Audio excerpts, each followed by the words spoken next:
Assalamualaikum warahmatullahi wabarakatuh, teman pecinta sejarah semua. Alhamdulillah bertemu lagi kita di program Baca Sirah Nabawiyah. Alhamdulillah hari ini kita masuk ke episode 45 dengan judul Perkara Orang-orang yang Tidak Ikut Berperang. Selamat menyimak. Setibanya di Madinah, Nabi SAW masuk ke dalam masjid, kemudian melaksanakan sholat 2 rakaat. Seusai sholat, beliau duduk bersama para sahabat.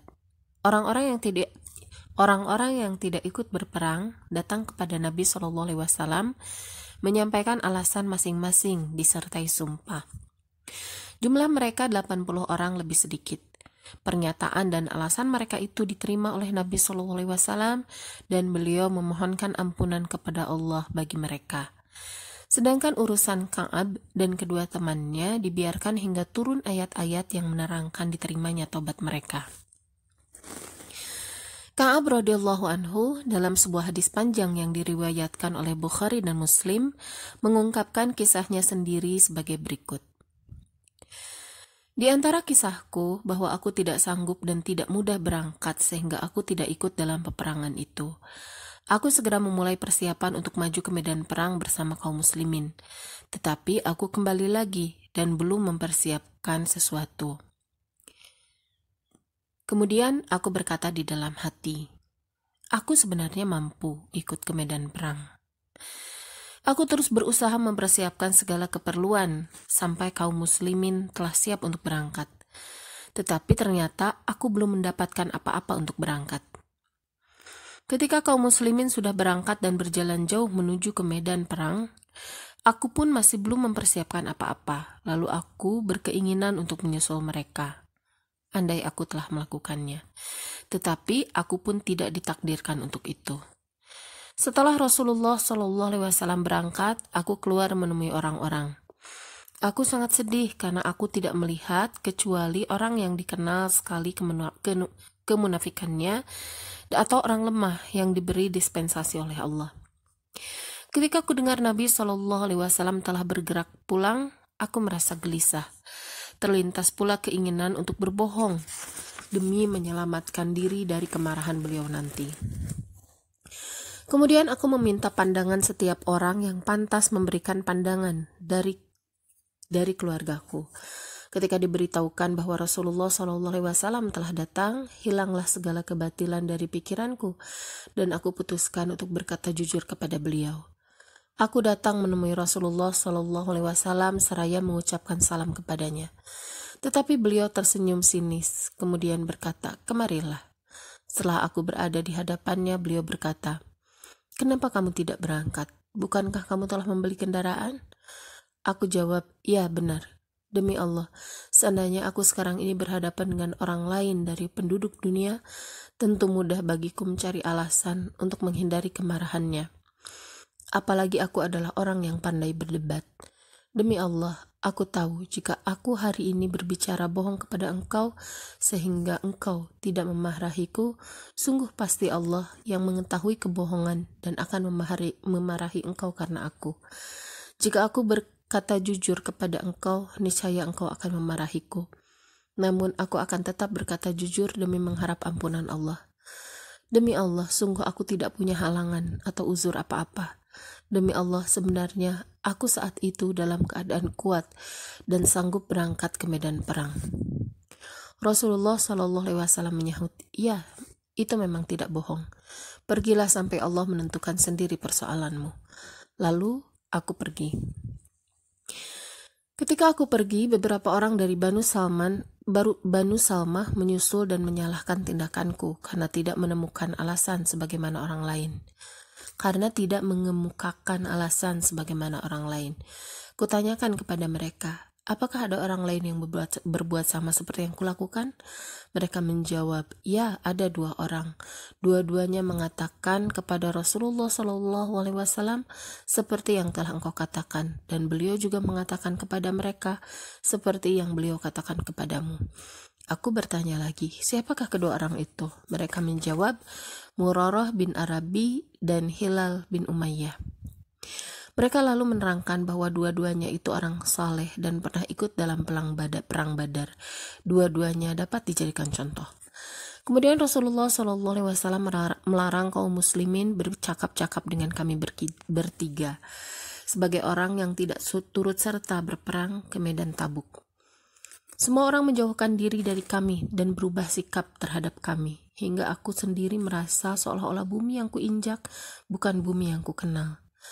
Keadaan seperti itu kualami selama 50 hari. 2 orang temanku tetap tinggal di rumah masing-masing dan selalu menangis, sedang aku sendiri sebagai seorang muda dan berwatak keras tetap keluar seperti biasa, sholat jamaah bersama kaum muslimin dan mondar-mandir ke pasar.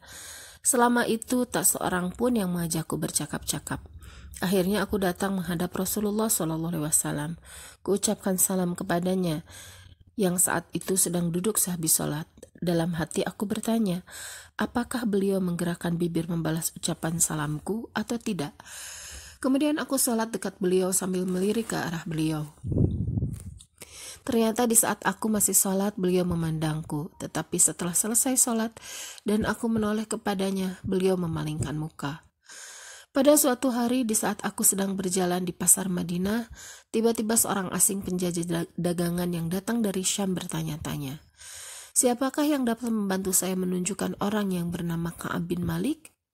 Banyak orang yang menunjukkannya. Ia kemudian menghampiriku, lalu menyerahkan sepucuk surat kepadaku dari Raja Ghassan. Setelah kubuka ternyata berisi sebagai berikut. Amma ba'du, ku dengar bahwa sahabatmu, yakni Rasulullah SAW telah mengucilkan dirimu. Tuhan tidak akan membuat dirimu hina dan nista. Datanglah kepadaku, engkau pasti kuterima dengan baik.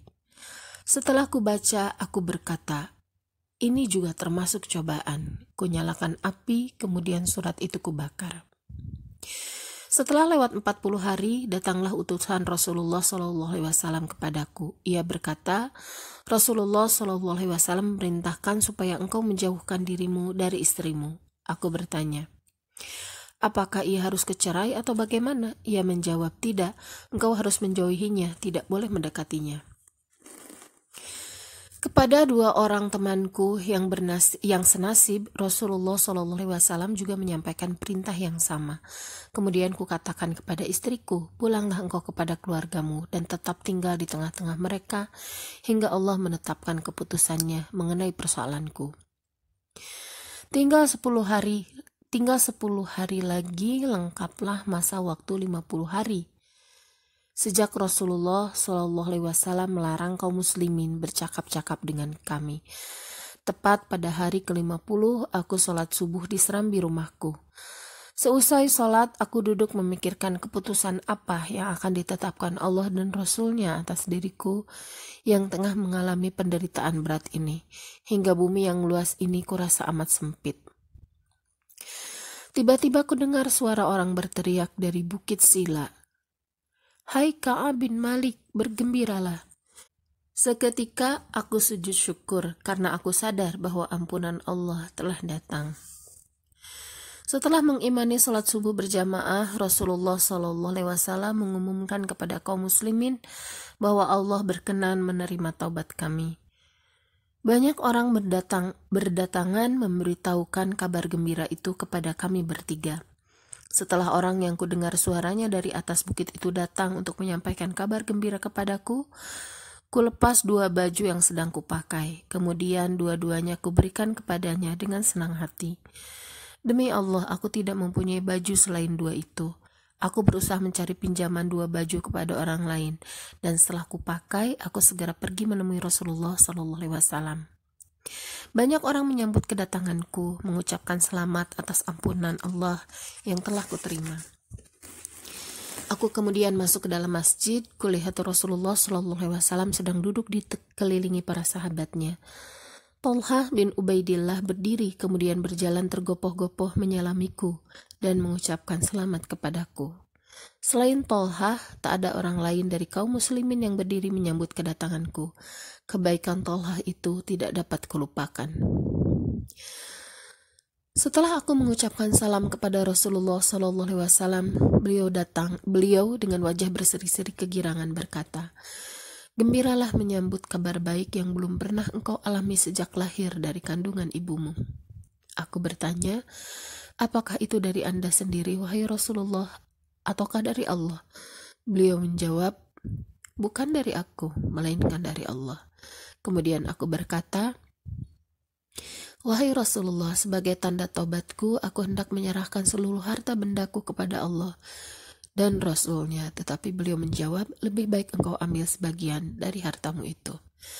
Selanjutnya aku katakan kepada beliau, wahai Rasulullah, Allah telah menyelamatkan diriku karena aku berkata benar. Setelah itu aku bertobat. Selama sisa umurku aku tidak akan berkata selain yang benar. Kemudian turunlah firman Allah kepada Rasulnya. Sesungguhnya Allah telah menerima taubat Nabi, orang-orang muhajirin dan ansor yang mengikuti Nabi dalam masa kesulitan. Setelah hati dari segolongan dari mereka nyaris berpaling, tergelincir. Namun kemudian Allah menerima taubat mereka. Sesungguhnya Allah Maha Penyayang terhadap mereka dan terhadap 3 orang yang ditangguhkan penerimaan taubatnya, sehingga bumi yang luas ini mereka rasakan amat sempit oleh mereka. Kemudian mereka menyadari bahwa tidak ada tempat lari dari siksaan Allah selain kepadanya.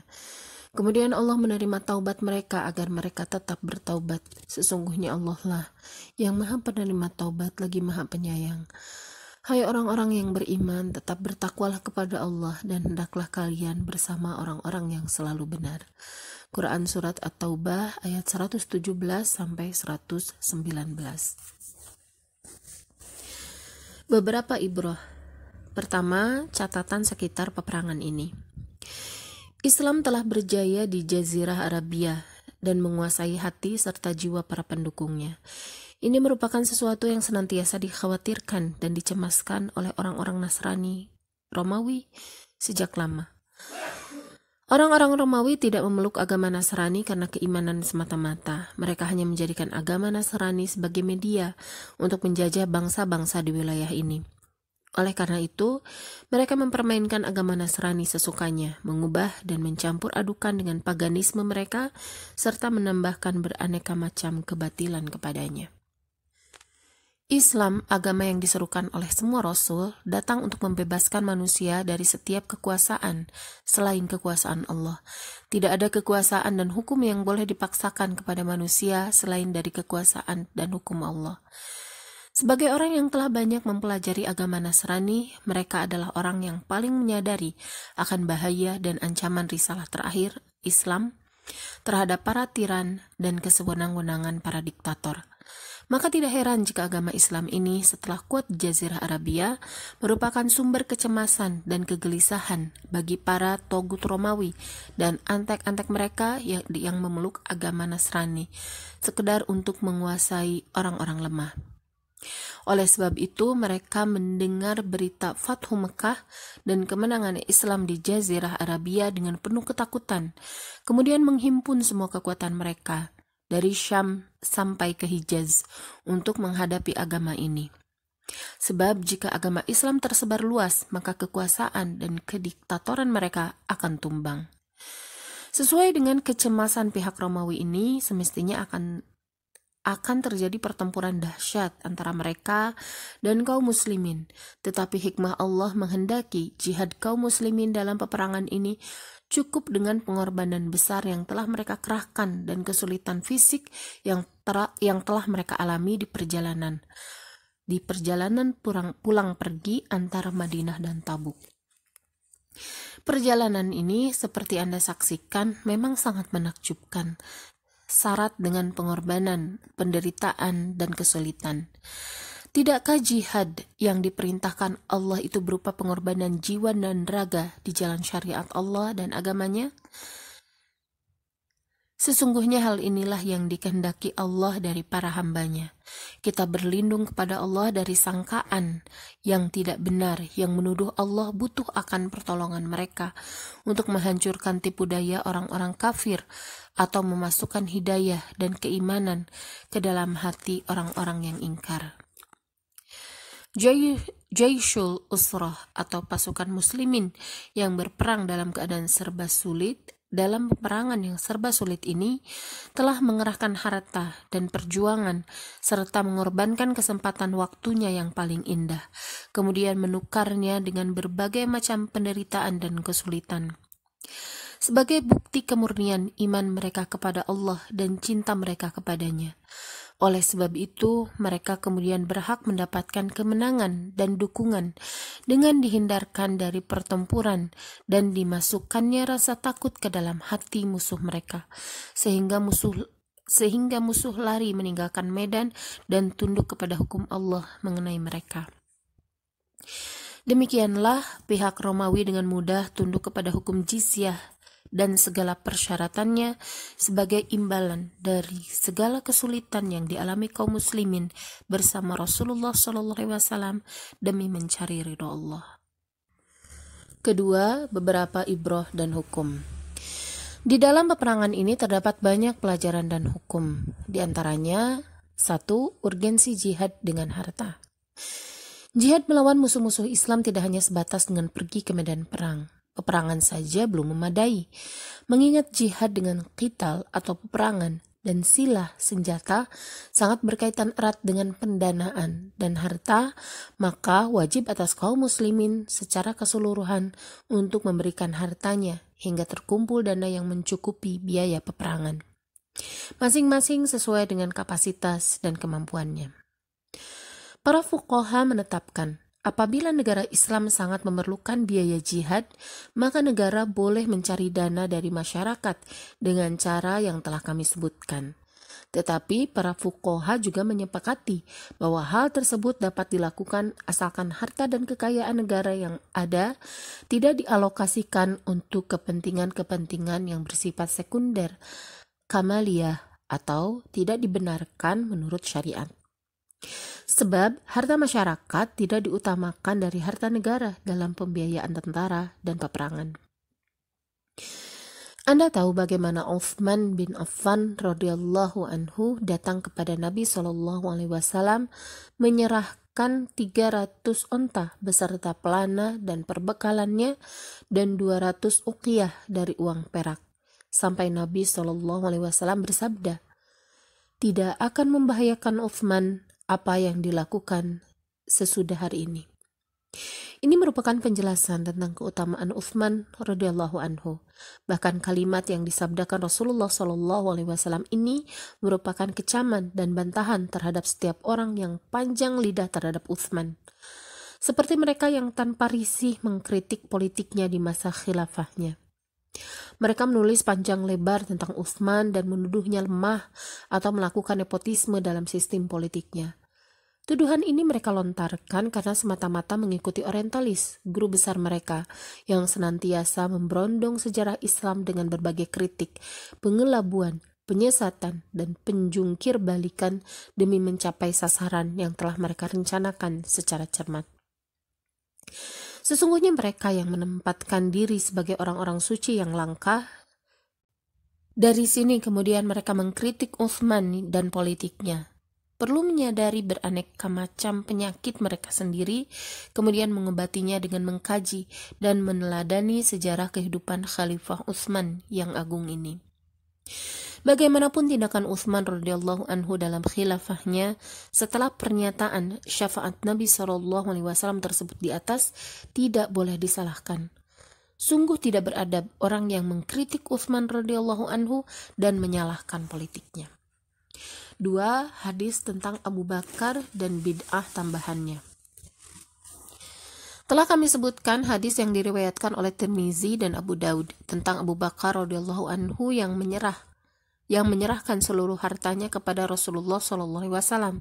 Kemudian ketika ditanya oleh Nabi SAW, "Apa yang kamu tinggalkan untuk keluargamu?" Ia menjawab, "Aku tinggalkan untuk mereka Allah dan Rasulnya." Sebagian orang membuat tambahan atas hadits tersebut bahwa Nabi SAW bersabda kepadanya, "Wahai Abu Bakar, sesungguhnya Allah telah ridho kepadamu. Apakah kamu juga ridho kepadanya?" Kemudian saking gembiranya dia berdiri menari-nari di hadapan Nabi seraya berkata, "Bagaimana aku tidak akan ridho kepadanya?" Mereka menjadikan tambahan bid'ah ini sebagai dalil dibolehkannya menari-nari seraya berputar-putar dalam halaqah-halaqah zikir sebagaimana yang dilakukan oleh Maulawiyah dan kelompok-kelompok tasawuf lainnya. Sesungguhnya dalil yang mereka jadikan pegangan tersebut seperti telah kami sebutkan adalah palsu. Tidak terdapat di dalam kumpulan hadis sahih ataupun lemah bahwa Abu Bakar pernah melakukan hal tersebut di hadapan Nabi SAW. Apa yang sesungguhnya terjadi ialah sebagaimana yang disebutkan oleh teks hadis yang diriwayatkan oleh Tirmidzi, Hakim, dan Abu Daud di atas. Itu pun dengan beberapa kemungkinan lemah, sebagaimana telah saya jelaskan dalam takhrij penjelasan hadis tersebut. Kami tidak hanya mengatakan bahwa perbuatan tersebut, zikir sambil menari-nari, tidak didasarkan kepada dalil, bahkan kami katakan bahwa dalil syar'i telah mengharamkannya. Para imam telah sepakat bahwa menari jika disertai dengan gerakan meliuk-liuk adalah haram. Jika tidak disertai gerakan meliuk-liuk maka dimakruhkan. Memasukkan tarian, betapapun caranya, ke dalam zikrullah adalah tindakan memasukkan sesuatu yang makruh atau haram ke dalam ibadah yang disyariatkan, di samping merupakan tindakan mengubah ibadah tanpa dalil. Apalagi melakukan zikir tersebut. Mereka mengucapkan lafaz-lafaz zikir, tetapi hanya dengan irama para munsyid dan penyanyi sehingga menambah kesemarakan di dalam jiwa. Bagaimana mungkin hal semacam ini menjadi zikrullah yang diperintahkan oleh Allah dan yang dilakukan oleh Rasulullah SAW serta para sahabatnya? Bagaimana mungkin perbuatan tersebut akan menjadi ibadah? Karena ibadah, seperti Anda ketahui, adalah amalan yang disyariatkan Allah di dalam kitabnya atau sunnah nabinya tanpa tambahan atau pengurangan. Ketahuilah bahwa apa yang kami katakan ini adalah kesepakatan para ulama syariat Islam di berbagai zaman. Tidak ada yang menentangnya kecuali kelompok kecil dari para ahli bid'ah yang membuat syariat sendiri tanpa alasan yang benar dari Al-Quran ataupun sunnah. Mereka sering mengharamkan yang halal atau melakukan perbuatan dosa, kadang-kadang atas nama kebatinan dan kadang-kadang atas nama melepaskan diri dari hal-hal yang memberatkan. Berikut kami kutipkan pernyataan salah seorang imam besar kaum muslimin yang terkenal luas ilmunya, wara dan sufi, yaitu Al-Izzu bin Abdussalam. Kata beliau, adapun tarian dan tepuk tangan adalah menyerupai perbuatan wanita. Tindakan ini tidak akan dilakukan kecuali oleh orang-orang yang sundal dan pendusta. Bagaimana mungkin dibolehkan menari mengikuti irama-irama lagu dari orang-orang yang tidak memiliki kesadaran diri atau teler? Para sahabat seperti dikatakan Nabi SAW, sebaik-baik abad adalah abadku, kemudian abad-abad berikutnya. Tidak mungkin salah seorang di antara generasi panutan ini akan melakukan perbuatan tersebut. Di dalam kitabnya Kafuri'a, Ibnu Hajar juga mengatakan hal yang serupa dengan pernyataan Al-Izzu bin Abdussalam. Bahkan Imam Qurtubi secara panjang lebar telah menjelaskan keharaman perbuatan tersebut dan memperingatkan tindakan bid'ah itu. Bagi yang ingin membaca penjelasan tersebut dapat merujuk tafsirnya ketika beliau menafsirkan firman Allah yang artinya yaitu orang-orang yang mengingat Allah dalam keadaan berdiri, tunduk, dan berbaring. Quran Surat Ali Imran 191 dan firman Allah, dan janganlah kamu berjalan di muka bumi ini dengan sombong, karena sesungguhnya kamu sekali-kali tidak dapat menembus bumi dan sekali-kali tidak akan sampai setinggi gunung. Al-Isra 37. Kalau bukan karena khawatir terlalu panjang, niscaya dapat dikemukakan teks para imam dalam masalah ini, agar Anda mengetahui bahwa apa yang kami tegaskan ini adalah kebenaran yang telah disepakati para imam, baik dari salaf maupun khalaf. Dikecualikan dari keumuman apa yang telah kami sebutkan di atas, apabila orang yang berzikir mengalami keadaan tidak sadarkan diri atau pingsan, sebab dalam keadaan tidak sadarkan diri tersebut ia terbebas dari hukum taklifi. Sebagaimana dikatakan bahwa Al-Izzu bin Abdussalam sendiri pernah melakukan zikir sampai tidak sadarkan diri, kemudian berdiri melompat-lompat. Tentunya tindakan tersebut di luar kehendaknya, sebab ia sendiri adalah orang yang punya pendapat sebagaimana dikutip di atas. Ibrah ketiga, orang-orang munafik. tabiat mereka, dan sejauh mana bahaya mereka terhadap Islam. Ayat-ayat Al-Quran yang diturunkan menyangkut peperangan ini lebih banyak daripada ayat-ayat yang diturunkan pada peperangan lainnya. Anda dapat membaca di surat At-Taubah sekian banyak ayat, bahkan halaman.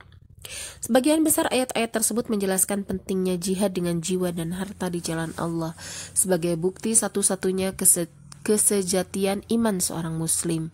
Juga merupakan pembeda yang terpenting antara seorang mukmin dengan orang-orang yang munafik. Karena itu, kaum muslimin, jika benar-benar muslim, tidak boleh mengambil sikap santai. Mereka harus menganggap ringan segala penderitaan dan kesulitan di jalan Allah. Selain itu, ayat-ayat di surat At-Taubah ini juga banyak membahas tentang orang-orang munafik dan membongkar rencana-rencana jahat mereka yang tersembunyi. Pelajaran yang terdapat di dalamnya ialah penjelasan akan bahaya nifak dan orang-orang munafik terhadap Islam di setiap masa. Islam adalah suatu pengakuan yang harus dibuktikan dengan jihad dan ujian sampai terbedakan mana yang benar dan mana yang dusta, mana yang benar-benar mukmin dan mana yang munafik.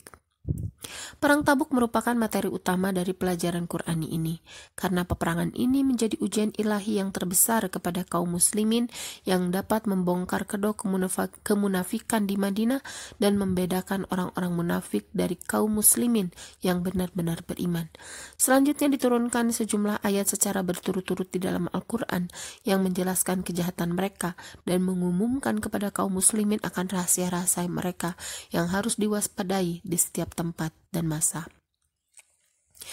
Orang-orang yang ditinggalkan tidak ikut berperang itu merasa gembira dengan tinggalnya mereka di belakang Rasulullah, dan mereka tidak suka berjihad dengan harta dan jiwa mereka pada jalan Allah, dan mereka berkata, "Janganlah kamu berangkat pergi berperang di atas panas terik ini."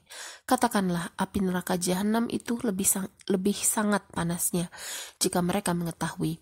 Maka hendaklah mereka tertawa sedikit dan menangis banyak sebagai pembalasan dari apa yang selalu mereka kerjakan. Maka jika Allah mengembalikanmu kepada satu golongan dari mereka, kemudian mereka minta izin kepadamu untuk keluar, pergi berperang, maka katakanlah, kamu tidak boleh keluar bersamaku selama-lamanya dan tidak boleh memerangi musuh bersamaku. Sesungguhnya kamu telah rela tidak pergi berperang kali yang pertama. Karena itu tinggallah bersama orang-orang yang tidak ikut berperang.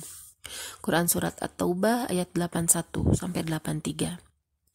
Jika Anda telaah kembali ayat-ayat sebelum dan sesudah ayat-ayat di atas, niscaya Anda akan mendapatkan perhatian yang demikian besar dan menakjubkan tentang sikap orang-orang munafik dan peringatan dari bahaya mereka.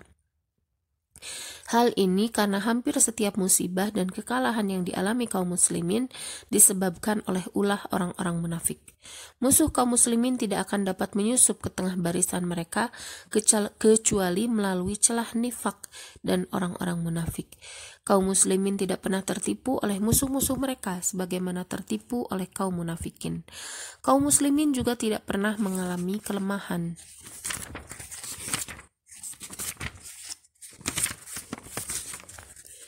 kelumpuhan dan perpecahan sebagaimana yang disebabkan oleh orang-orang munafik. Maha benar Allah yang berfirman, "Jika mereka berangkat bersama-sama kamu, niscaya mereka tidak menambah kamu selain dari kerusakan belaka. Dan tentu mereka akan bergegas maju ke muka di celah-celah barisanmu untuk mengadakan kekacauan di antara kamu. Sedang di antara kamu ada orang-orang yang amat suka mendengarkan perkataan mereka, dan Allah mengetahui orang-orang yang zalim." At-Taubah 47. Orang-orang munafik ini sangat berbahaya karena mereka memerangi Islam atas nama Islam, bukan makar terhadap Islam dengan senjata Islam, mempermainkan hukum-hukum Islam atas nama pembaharuan atau islah, keluasan, dan berpegang teguh pada jiwa syariat, sehingga mereka menghasilkan fatwa-fatwa pesanan dengan mencapai tujuan mereka untuk menjilat tuan-tuan mereka. Pelajaran yang harus diambil kaum muslimin dari hal ini ialah bahwa kaum muslimin harus mewaspadai orang-orang munafik 1000 kali lipat dari musuh eksternal mereka. Kaum muslimin juga harus segera menumpaskan kemunafikan manakala sudah mulai tumbuh di antara mereka. Ibrah keempat, Jizyah dan ahli kitab. Di dalam peperangan ini terdapat dalil disyariatkannya mengambil jizyah dari ahli kitab. Dengan jizyah ini darah dan harta mereka dilindungi. Seperti Anda lihat, orang-orang Romawi dalam peperangan ini telah bersembunyi dan melarikan diri dari Rasulullah SAW ketika beliau sampai di Tabuk.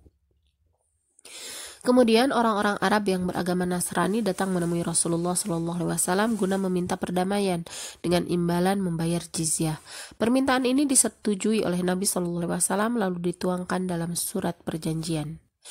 Jizyah adalah pajak harta yang dibayar oleh ahli kitab sebagaimana zakat yang dibayar oleh kaum muslimin. Perbedaan antara keduanya bahwa jizyah semata-mata didasarkan kepada perundang-undangan, sedangkan zakat didasarkan kepada agama dan perundang-undangan. Orang-orang yang tunduk kepada hukum jizyah dianggap masuk ke dalam hukum perundang-undangan Islam di masyarakat Islam, sekalipun tidak meyakininya sebagai akidah di dalam jiwa mereka. Oleh karena itu, mereka tidak boleh melanggar undang-undang dan hukum-hukum Islam secara umum, kecuali hal-hal yang menurut agama mereka dibolehkan, seperti minum khamr dan lainnya. Namun dalam masalah jizyah ini ada perbedaan antara orang-orang ahli kitab dan non-ahli kitab, dari para penyembah berhala dan ateis. Orang-orang ahli kitab masih memungkinkan untuk menyesuaikan diri dengan masyarakat Islam dan sistemnya secara umum dengan tetap memeluk agama mereka. Sedangkan orang-orang ateis dan para penyembah berhala tidak ada faktor yang dapat menyesuaikan mereka dengan masyarakat Islam. Sebab pemikiran ateis dan paganis tidak mungkin dapat bertemu dengan hukum dan sistem Islam menyangkut bagian ajarannya yang manapun. Perbedaan antara Islam dan paganisme serta ateisme adalah sangat mendasar dan berakar. Ibrah kelima. Apa yang disebutkan Rasulullah SAW ketika melewati bekas perkampungan Samud menunjukkan bahwa seorang muslim dimakruhkan memasuki tempat-tempat umat terdahulu yang pernah dihancurkan oleh Allah karena kekafiran mereka, atau melewati peninggalan-peninggalan mereka, kecuali dengan maksud mengambil pelajaran dari mereka. Sebab ini merupakan tempat-tempat yang pernah menyaksikan kemarahan Allah dan mencatat bekas-bekas peninggalan kemarahan tersebut. Bekas-bekas kemurkaan ini akan kekal sepanjang masa. Tidak diragukan lagi bahwa Allah meninggalkan bekas-bekas ini di muka bumi adalah untuk menjadikan pelajaran bagi orang-orang yang punya akal sehat, sebagaimana sering dijelaskan di dalam ayat-ayatnya. Maka salah besar jika seorang melewati tempat-tempat tersebut tanpa mengambil pelajarannya. Di muka bumi ini sungguh banyak tempat-tempat peninggalan serupa dengan perkampungan Samud tersebut. Tempat-tempat bersejarah yang mengingatkan manusia akan mengambil pelajaran dari masa silam. Tetapi kebanyakan manusia tidak memperhatikan tempat-tempat bersejarah itu kecuali sebagai tempat-tempat dan benda-benda antik yang punya nilai seni klasik dan bersejarah. Ibrah ke-6. Sekarang kita harus merenungkan perbedaan antara kebijaksanaan Rasulullah SAW dan kebijaksanaan para sahabatnya menghadapi orang-orang munafik.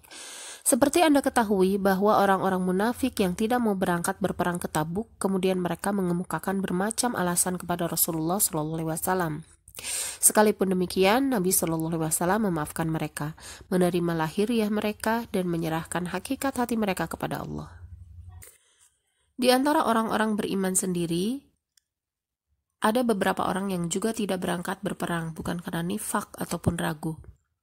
Kemudian mereka datang menemui Rasulullah SAW dengan tidak membuat-buat alasan atau berdusta, seraya meminta maaf dan ampunan. Tetapi Rasulullah SAW menghukum dan tidak memaafkan mereka. Anda pun tahu betapa keras dan berat hukuman yang diberikan Rasulullah SAW kepada mereka. Mengapa Rasulullah bersikap lunak terhadap orang-orang munafik dan memaafkan mereka, tetapi bersikap keras dan memberikan hukuman terhadap orang-orang muslim yang jujur?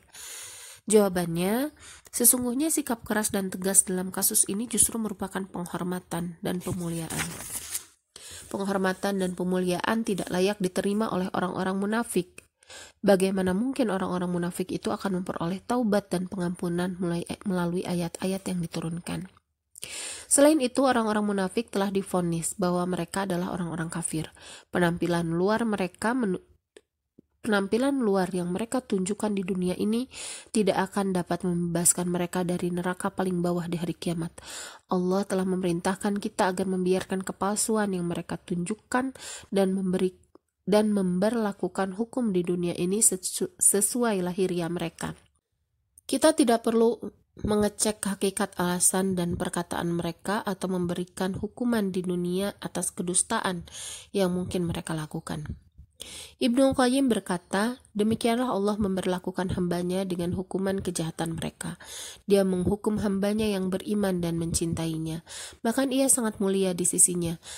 Hanya karena ketergelinciran dan kesalahan ringan, sehingga dengan demikian ia senantiasa sadar dan hati-hati. Sedangkan orang yang hina dan tidak punya kedudukan mulia di sisinya dibiarkan terus dengan berbagai kemaksiatan. Bagi hambanya yang beriman, setiap kali melakukan kesalahan, Allah memberikan nikmat kepadanya.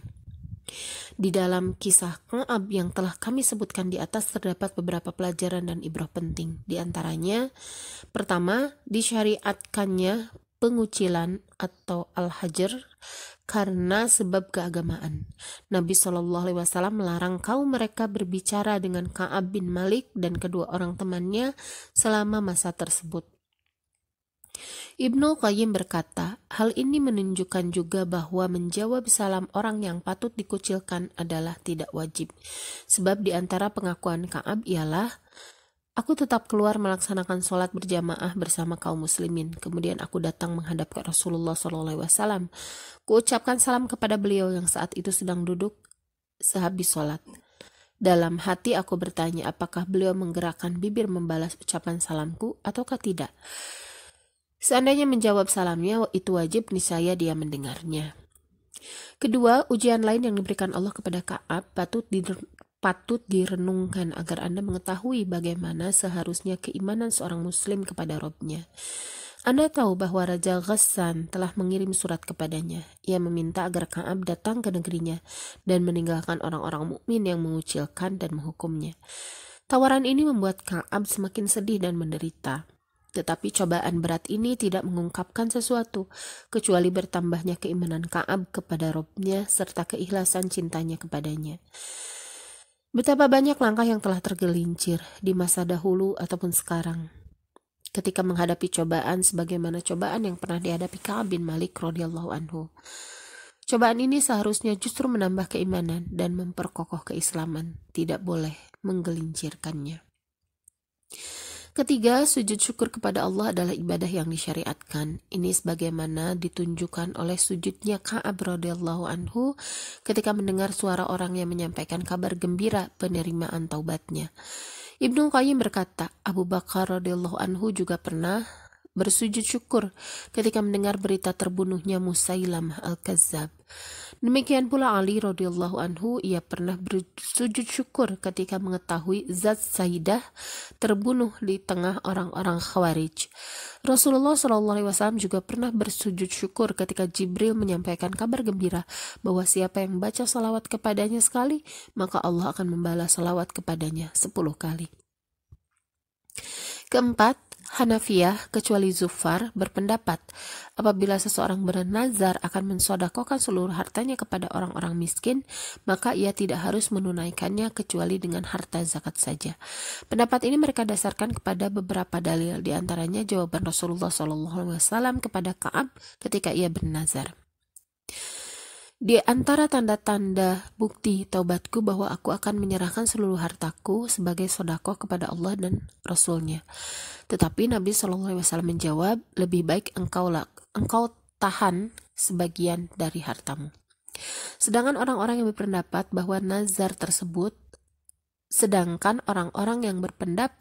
bahwa dengan nazar tersebut maka seluruh hartanya menjadi sedekah berkata, sebenarnya perkataan Ka'ab kepada Rasulullah SAW tersebut bukan menyatakan nazar, tetapi meminta pendapat Rasulullah SAW yang kemudian dijelaskan oleh Nabi SAW bahwa sebagiannya saja sudah mencukupi.